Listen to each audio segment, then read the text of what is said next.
everybody, how's it going? Today I'm going to be changing the oil in my Snapper Pro SX50T 36-inch zero turn. For reference, this is a Kawasaki FX600V engine. The only thing I don't like about changing the oil on this machine is you have to use this goofy little tube that gets pinned up in this location here. There's the filter, by the way, and once you have this tube removed from the little holding spot right here, the only place for it to go is right down there. And if you loosen that, first off, if you can manage to get a tool down there to loosen that, it's just going to drip down onto this back piece here. I wish they would have put a hole in the frame like right there so you can slide your drain pan underneath and drip it right there, but they didn't. I've seen a video where a guy actually did drill a hole out there, but I'm not real keen on drilling holes in the frame of my $5,000 lawnmower. So instead, I'm just going to remove this back piece, which is held on with 4 bolts, 2 on either side, and it slides off. And then when you lower that oil tube, it can just drip off the back of the motor into your drain pan. Now I've also got a jack set up on the front that I use to clean out underneath the deck, and once I get the oil draining, I'll jack this up just a little bit to give it a little bit of tilt so it's facing backwards and get all of the oil out of the engine. So let me get started removing these 4 bolts. They are 3/4 inch, and there's a bolt that goes through here. It's hard to tell, but there's a nylon lock nut as well that you'll have to get something in to hold it so you're not spinning.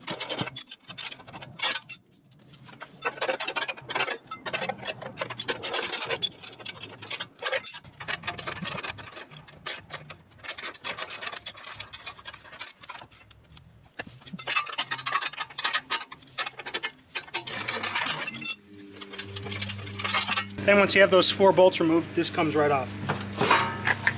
And you can see now, you can lower this oil drip tube, and then you can loosen it and drip it right into an oil catch pan right below here. I like to use these 2 throttle cable wires to kind of hold this oil drain tube in place, because otherwise it's going to want to flop all over. You need to use an 11/16 to hold this back part and then break it open with a 5/8.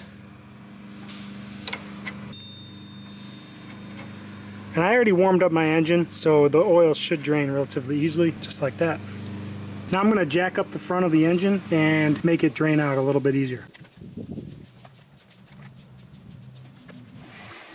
While I'm waiting for the oil to continue draining, this is the engine oil I'm going to be using. This is recommended by the manufacturer, SAE 20W50 Kawasaki engine 4-cycle oil. It takes just under 2 quarts with the filter. I put 2 quarts in last time and it was just perfectly fine. This is the part number for the oil filter that I'm going to be using. It's a Kawasaki OEM filter. This is what the manufacturer recommends to use on this engine. Once you're satisfied with the oil drain, and it will take a while, just let it drip. Eventually it'll stop to something like this. Once you're satisfied, you can close up the drain plug, clean it off just a little bit, clean off the plug this end, and then reinstall it here.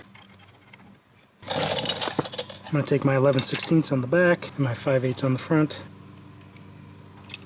snug it up like that. Then you can put the oil drain right back up into its little holder.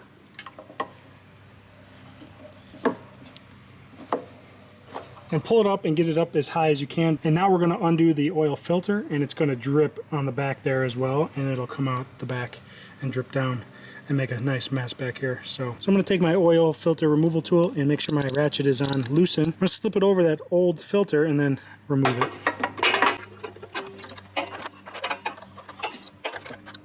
It is kind of tight back here, so have fun with it.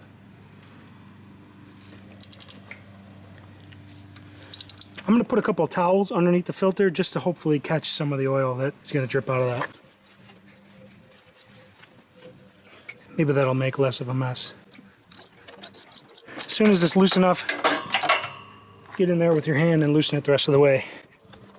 Try to minimize as much spilled oil as possible, which there is still quite a bit in there. I was able to catch most of it. But as you can see, it still is going to drip a lot of oil out and make a nice mess over there. So I've got that all cleaned up. I've got my new filter here. I'm going to pre-fill it just a little bit, and then I'm going to lube up this filter O-ring to make sure that I get a nice good seal against the filter housing.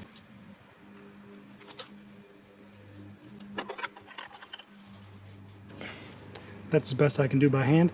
I put another towel under there just to catch any of that fresh oil that drips out of there when it turns sideways, and it looks like I did catch a little bit. Just be careful in this area when you're working on, because this stuff is hot, especially right here, the valve here, and then back in here it's kind of tight, so the muffler's also down to the left here. It also gets kind of hot, so just be careful. At this point, we're ready to put in fresh oil. The fill plug is right here above the filter, and it has a dipstick attached to it like most makes and models also have. So I'm going to go ahead and remove that, clean it off, and then start installing new oil. I have this big long funnel that I'm going to use because it's really hard to pour a bottle of oil in that hole because there's not a lot of space here. So I got this nice long funnel that lets me fill it from way up here, and there's plenty of room to do it.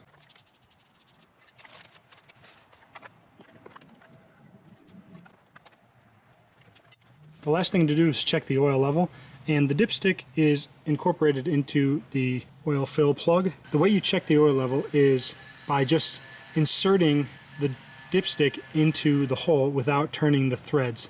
So you see right there it says do not turn cap on threads. So that means we're just going to stick it in just like that.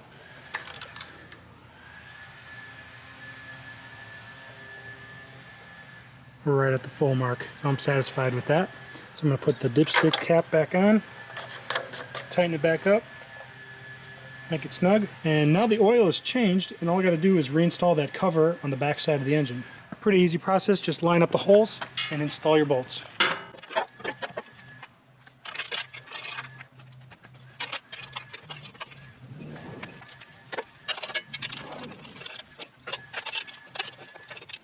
Once you have them all four loosely installed, you can go around and tighten them all one by one. No specific order, no specific torque, just get them all nice and tight.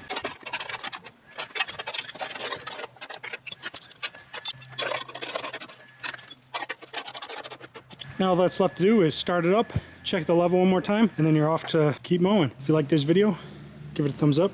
Love it if you subscribe. Stay tuned for more videos. See you next time. Later.